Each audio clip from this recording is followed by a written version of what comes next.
Good morning, students. Welcome to all of you in your ninth class. So, students, once again, we are starting our study with online classes. I will teach you maths. For maths, we will follow our NCERT book. It's already mentioned in your book list. You can all see.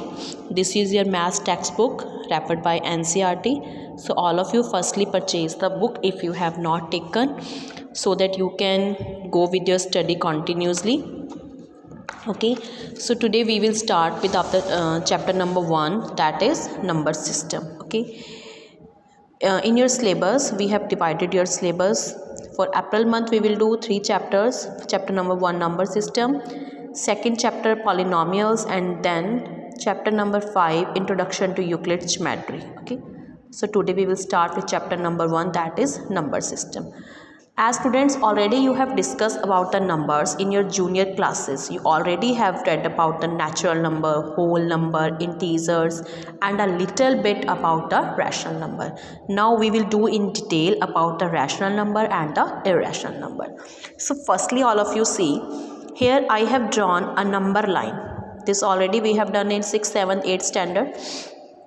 On number line, as you can see, we can represent a lots of number. Here I have mentioned 0 also, some positive number also, negative number also, and you can see there is fractions also. Okay, so now we will divide these numbers differently. Firstly, we will discuss about the natural numbers. Now if we will move on the number line on the right side of 0, means from 1, if we start walking from 1, then we will collect the numbers 1, 2, 3, 4, 5, 6 and so on, infinitely many. So all these numbers which are starting from 1, these are known as natural numbers, and it is represented by capital N. Now if you add in the collection of these numbers 0 also, you are adding 0 in your collection of your natural numbers, then you will get another set of numbers that is known as whole numbers, and it is represented by capital W.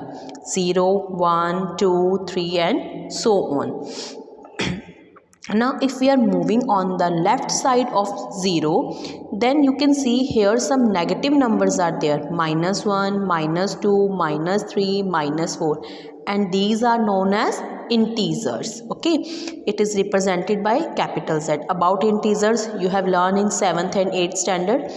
So all the negative numbers, 0 and positive numbers, it is a collection of integers. After that you can see here I have represent 1/2, -1/3 means fractional part also. Okay, these are known as rational numbers, and it is represented by capital Q. 1/2, 1/4, -1/3, -1/5, all these numbers are rational numbers. So you can see on number line we can represent all types of numbers. Now we will discuss what are the rational numbers. Rational numbers are those which can be represented in P upon Q form, where P and Q both are integers. P, Q are integers. Okay, and here Q is not equal to 0, means denominator should not be 0, and numerator and denominator both are integers. Okay, so rational numbers include integers, natural numbers and whole numbers. As here 1/2, this is a rational number.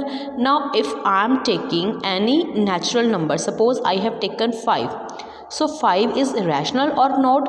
It is a rational. Why?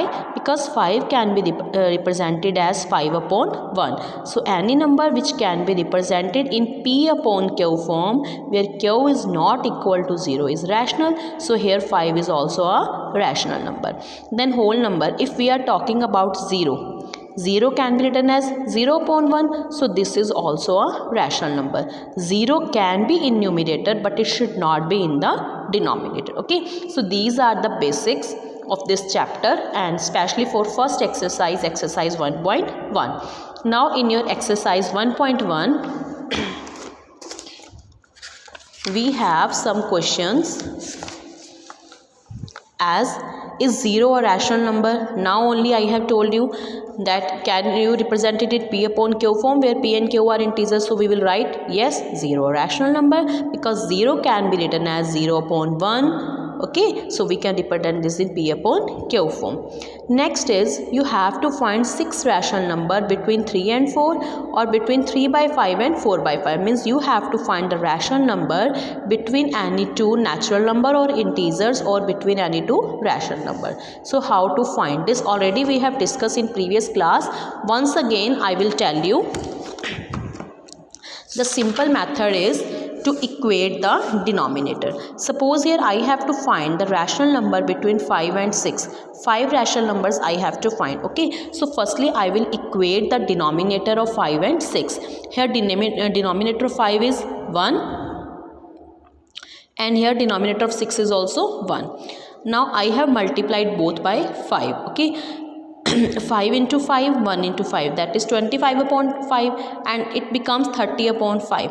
I have to find 5 rational numbers. Now students, between these two we have to find, so we will not include 25 and 30. We will start from 26, 27, 28, 29. Only 4 rational numbers are there, but I have to find 5. So further I will multiply these two by 2. 50 upon 10, 60 upon 10. Now you can write 51 upon 10, 52 upon 10, 53 upon 10, and continue up to so on 59 upon 10. So in this way we can find the rational numbers between given any two numbers. Okay, so this is your task. You have to complete exercise 1.1 in your notebook. Okay, and in Zoom classes we will discuss if any problem is there, and I will check your notebooks also. So carry on with your work regularly. Okay students, thank you. Have a nice day.